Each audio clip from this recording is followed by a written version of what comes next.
Здравствуйте, девы! С Новым годом поздравляю, счастья, радости желаю. Для вас гадание на 2023 год. Гадание будет на картах Таро. Следующий год у нас будет год кота или год кролика. Посмотрите, кто вам больше нравится, кто более импонирует вашим взглядом на жизнь. Гадание я предлагаю по месяцам. И здесь, казалось бы, все просто. Первый месяц одна карта – это январь, второй месяц – февраль, третий – март и так далее. Но я могу вам предложить и альтернативную версию учета, подсчета месяцев. Дело в том, что вы девы, родились вы все не в январе, то есть день рождения не 1 января, и работа вашего соляра астрологического не совпадает с календарным годом, да? Нет совпадения. Поэтому вы можете считать для себя месяцы по номерам 1, 2, 3 и так далее, начиная от дня вашего рождения. Пример, если вы родились 1 сентября, то первый месяц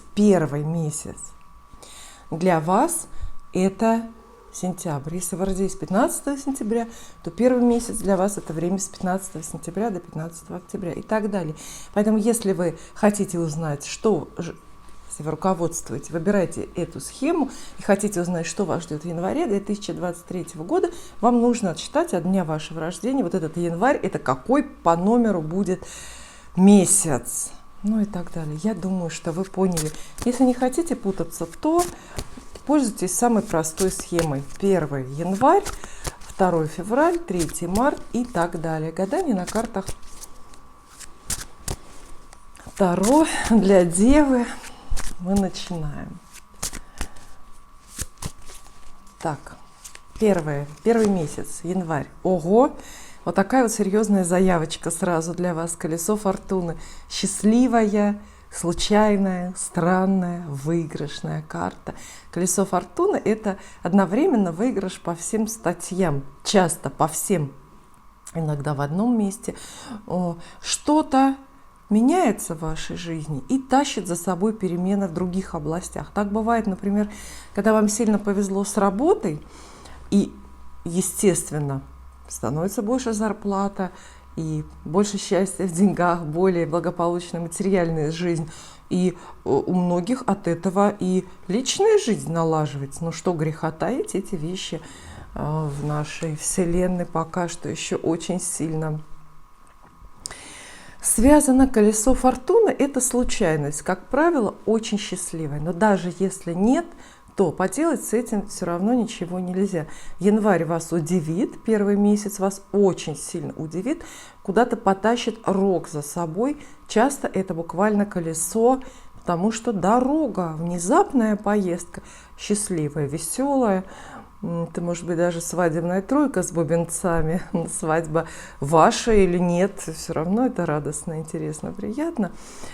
А что советует колесо фортуны? Да ничего, оно на самом деле не советует, кроме разве что не вмешивайтесь в ход событий. Все, что происходит сейчас, все, что Вселенная вам приносит к дому, приносит в вашу жизнь, так тому и быть. Вам не нужно переменам препятствовать или не нужно их торопить. Нужно видеть в них рациональное, полезное какое-то зерно во всем происходящем, судьбу благодарить и с риском, где-то даже безрассудно соглашаться на новый гардероб или на новое место жительства или на новую любовь какую-то. Все очень не в вашей власти, не подлежит вашему выбору, да. Далее, второй месяц, февраль. Для второго месяца предлагается вам королева жезлов. Возможность поработать, какой-то крупный проект, дело, безусловно, хорошее, полезное. Как правило, это дело в буквальном смысле, то есть это работа. Карта часто обещает новую работу или новое занятие, которое вы можете так называть. И Это и бизнес, и творческий какой-то проект, и просто карта фигурная, то есть к вам присоединяются или появляются в вашей жизни деловые люди. Смотрите, здесь деловая женщина, и кто знает, она может вам что-то предлагать, она вас куда-то зовет, предлагает там поехать, открыть бизнес или пойти поучиться. Это очень деятельное время. Вот такие крупные жезлы советуют брать на себя ответственность, проживать активно жизнь, стараться много бывать на людях, не отказываться от разных интересных и выгодных предложений. Это время, когда родится или воплощается ваша страсть, например, давно дремавшее в вас творческое начало, творческие какие-то потребности. Тут вот они находят выход. Очень деятельное время, наполненное общением и профессиональными, скорее всего, профессиональными свершениями. Но на самом деле это могут быть дела и домашние, да, королева жезлов, да ради бога, это может быть вы засучите рукава и наконец-то кинетесь ремонт делать дома. Почему бы и нет, если вас это поприще давно ждет. 3-й месяц, пожалуйста, пожалуйте, 3-й месяц. Работа, видите, работа начинается, вот, кстати, действительно, 2-й месяц, февраль, вполне возможно, что королева жезлов – это предложение на новую должность, на новое какое-то место. Тогда 3 пентаклей логично, это логичное продолжение, это просто работа. Смотрите, здесь на карте люди, и всегда на 3 пентаклей кто-то чем-то понятным и полезным занимается, да?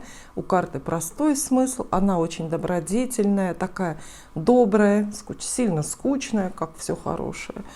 И она говорит, что 3-й месяц, март, для вас будет наполнен работой. Это время, когда нужно отказаться, может быть, от развлечений, от каких-то эмоциональных расходов. Это время, когда вы можете научиться делать что-то лучше, поработать, повкладываться, поработать на имя, например, для того, чтобы позже оно работало на вас. Это может быть и учеба какая-то продуктивная, это создание научного труда или какой-то творческой работы, картину нарисовать, знаете, так, мучительно с высунутым языком сидеть месяц. Это тоже будет 3 пентаклей. Для, естественно, других каких-то областей жизни, если вас любовь больше беспокоит, то есть развитие отношений, 3 пентаклей гарантирует время без перемен. Время очень спокойное, когда можно партнерство в первую очередь проанализировать и как-то насладиться покоем, может быть, поработать над отношениями. То есть 3-й месяц у Девы выглядит очень спокойным, но при условии, что вы будете работать, не будете сидеть сложа руки. 4-й месяц, апрель. Кто вам здесь достается? Карта звезда. Время помечтать, близость мечты. Вот где-то курсирует в районе вашей верхней чакры ваша мечта. Рождается мечта. Разве это не прекрасно? Я думаю, что очень даже хорошо, потому что без всякого сомнения девы не самые главные мечтатели в зодиаке. Кто самое главное, я потом, может быть, как-нибудь вам расскажу. Но для девы очень хорошо воплощают какие-то мечты, планы, задания. Но вот именно придумать мечту, начать мечтать, дать вот старт этому желанию какому-то вам достаточно сложно. Поэтому для вас это не ваша карта. И для девы появление карты звезда, я думаю, значит очень много. У вас родится мечта. Как хотите назовите. У кого-то это может быть просто желание такое воплотимое, понятное. И У кого-то, соответственно, мечта исполнится. Но тут уже все сложнее, да, когда мечта исполняется, встает вопрос о новой какой-то мечте. И вообще звезда – это карта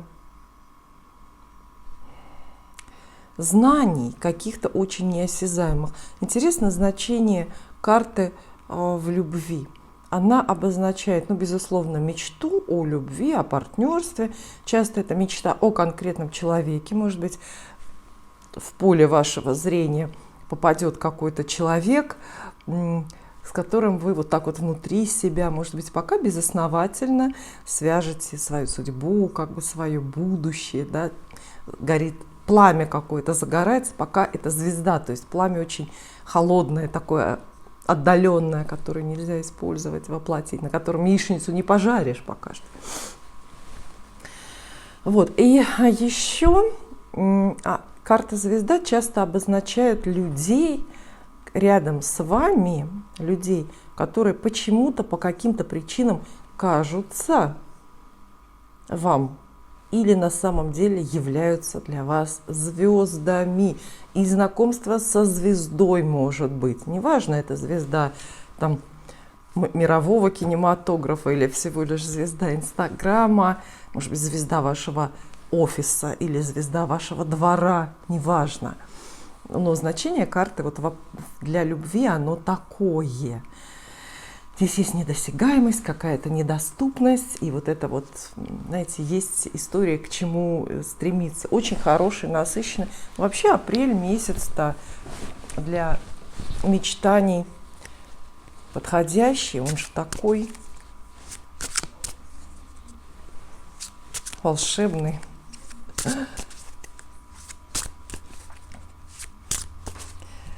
Далее, 5-й месяц, май для Девы.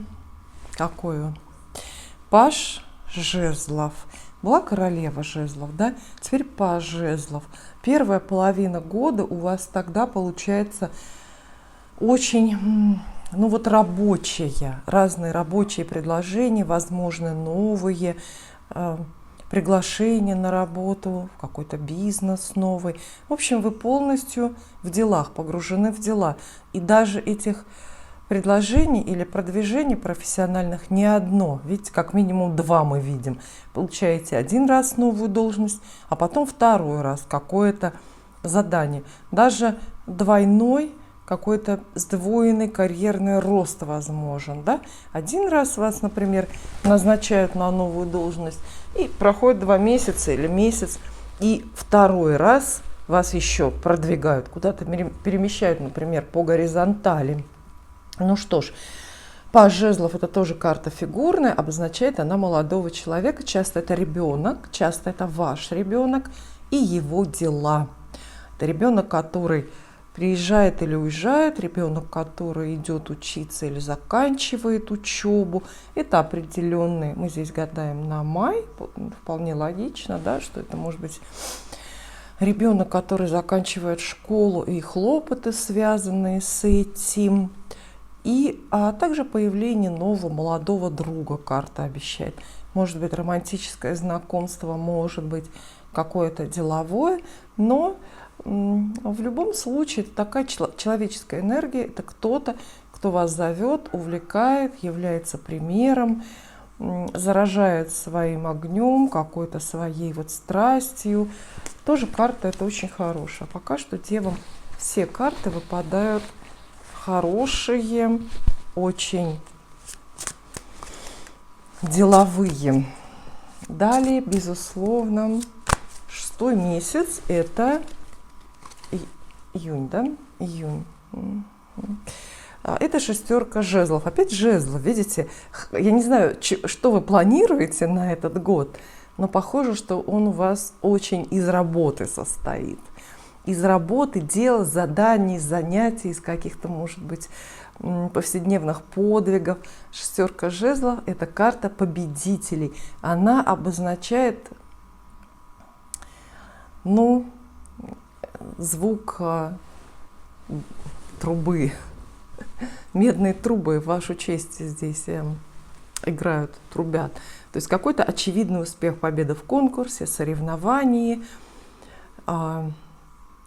профессиональные, опять же, какие-то достижения в бизнесе, получение поощрения от начальства, например, часто даже нематериальных, когда вас признают, например, работником месяца, когда помещают ваш портрет на доску почета, я думаю, сейчас еще есть такие места, вот, это все шестерка жезлов работает, то есть такой триумф и аплодисменты. Это может быть как блестящее выступление на каком-то семинаре, на каком-то, в каком-то, может быть, ну да, в каком-нибудь научном или творческом сообществе. Это все ваш июнь. Для любовных романтических вопросов шестерка жезлов поднимает тему трофейности в отношениях. Трофейность. Опять, вот видите, кто-то кем-то гордится, кто-то к кому-то стремится и считает партнера звездой, преодолевает препятствия. Здесь вопрос тоже, опять же, о позициях в отношениях, слабые, сильные, но не будем сюда углубляться. И победа. Здесь ваша победа может быть действительно именно в личной жизни. В этом смысле победа, что вы наконец-то добились, получили внимание человека, от которого это внимание ждали. То есть победили, может быть, конкурентов в любви тоже. Далее июль. Угу. Неожиданная новость. Карта суд вам выпадает. Июль похож в каком-то смысле на ваш январь, получается, на первый месяц, да, потому что что-то вне вашего контроля, вне вашего выбора появляется и заставляет вас очень сильно, удивляться или менять жизнь. Новость одинаково долгожданная и неожиданная появляется, да, врывается в вашу жизнь. Что такое, поясню, долгожданное и неожиданное, может быть, кто-то не понимает. Это, видите, часто почти всегда на карте суд изображает сцену страшного суда. Страшный суд для всех нас – это и есть то самое, как бы ожидаемое с неизбежностью, но и неожиданные события, понимаете, да? Потому что мы, с одной стороны, как бы должны верить, что этот день обязательно наступит, да, с неизбежностью, и в то же время мы не знаем и не можем знать, когда это случится. Вот сейчас подумайте, это карта июля или 7 месяца, если вы по-другому считаете. Подумайте, что вы очень в жизни хотите, или боитесь, или напополам сомневаетесь и боитесь и жаждете одновременно. Мы часто с нами такое это бывает. И не знаете, не предполагаете, когда же это может наступить, когда это может случиться.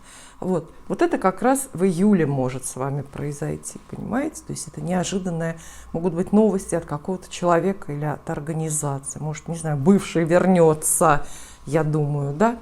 Это очень похоже, как снег на голову в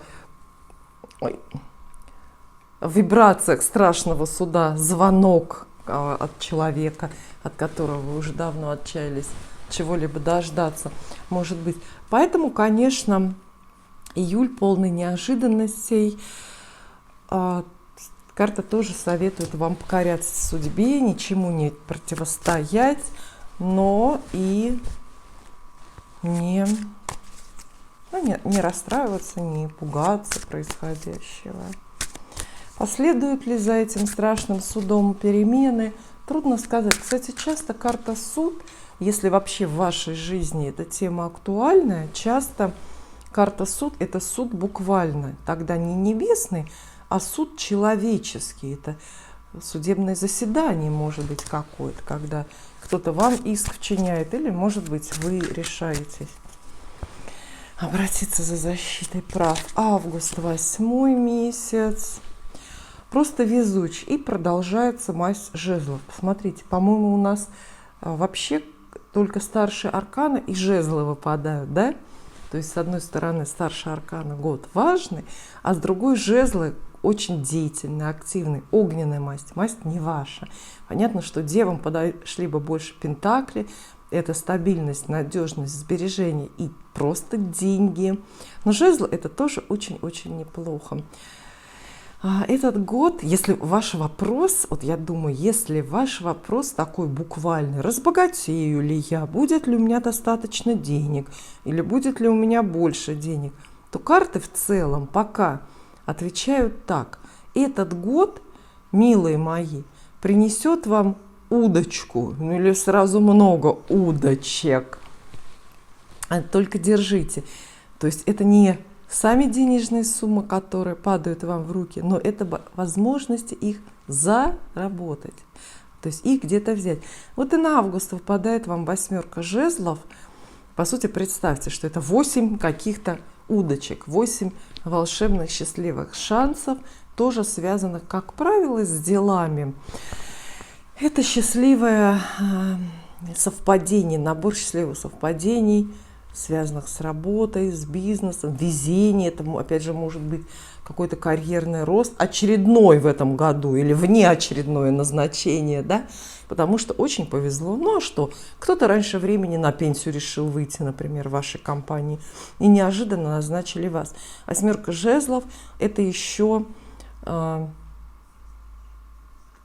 как бы портрет человека, который сознательно ищет для себя везение. Это 8 жезлов, это, ну вот Иван Дурак, или младший третий сын, который из лука стреляет и отправляет стрелу совершенно не туда, куда все, понимаете? Но в итоге он в большем выигрыше оказывается, потому что у него в руках царевна-то в лягушачьей коже. То есть вот эта карта, такие активные, деятельные советы очень вам дают. Беритесь за все. Поезжайте, лошадки же не зря вам тут. Поезжайте, скачите куда угодно. Может быть, где-то далеко от дома. Вам судьба сейчас самое главное, счастье ваше встретить. Не сидите на месте, приветствуйте знакомства. Самые рискованные. То есть нужно это... Вообще 8 жезлов – это удача, которая настигает подвижную цель, движущуюся, понимаете? Ну, а вам надо быть этой подвижной целью, естественно. Это был август. Далее сентябрь, ваш месяц. Безусловно, дни рождения и так далее. 9-й месяц. Карта справедливости выпадает. Вот снова, кстати, старший аркан.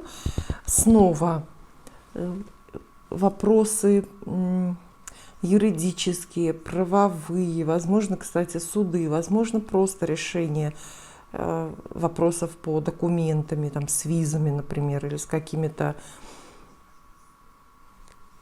не знаю, это документы о недвижимости могут быть, или действительно судебные споры. Сентябрь, карта справедливость, ну, на тонком уровне, в каком-то высоком смысле, это вы столкнетесь с проявлением высшей справедливости в отношении себя. То есть это как будто бы Божий суд происходит на ваших глазах как-то или в вашей голове все это творится. И вы верите, вы понимаете, что все воздастся, все оплатится и так далее. Это карта еще и возвращения каких-то определенных кармических долгов. Поэтому карта может быть очень хорошая для вас, если вы являетесь, ну, в каком-то высоком смысле кредитором сейчас по отношению к судьбе или к другим людям. И карта может быть довольно спорной или плохой для вас, если вы в должниках. Если вы прежде, например, пользовались, ну, много судьба вам авансировала, много давала, пока не заслуженно. Вообще у каждого внутри своя такая чуйка, своя настройка на эту тему должна быть. То есть должен ли я судьбе или она задолжала мне. И вот как раз в сентябре вам это воздается. Либо вы отдаете, возвращаете долг. Часто долг буквальный, то есть денежный. Приходит время возвращать долги деньгами. Опять же, благодарить судьбу за эту возможность. Подписание какого-то большого контракта тоже идет с этой картой. Подписание, например, договора о продаже крупного чего-то, подписание контракта о работе, трудового договора, который тоже принципиально вашу жизнь меняет, например, вы подписываете документы и уезжаете трудиться на 5 лет в другую страну. И еще. Ну и можно сказать, что, конечно, карта справедливость, поскольку здесь, видите, Фемида изображена. Это очень выразительная карта для людей, связанных с юстицией вообще в принципе. Вот для работников судов, для судей и всех, кто вхож в здание суда, адвокатов, прокуроров и так далее и тому подобное. Октябрь или 10 месяц для Девы это будет 9 пентаклей. Ну вот видите, я вспомнила про деньги, говорю, что-то мне не нравится, что для Девы денежных карт не выпадает. Выпадает. Вот 9 пентаклей пришла, денежный успех, дисциплина скорее. Это какая-то система. Карта не обещает большого сумасшедшего денежного успеха.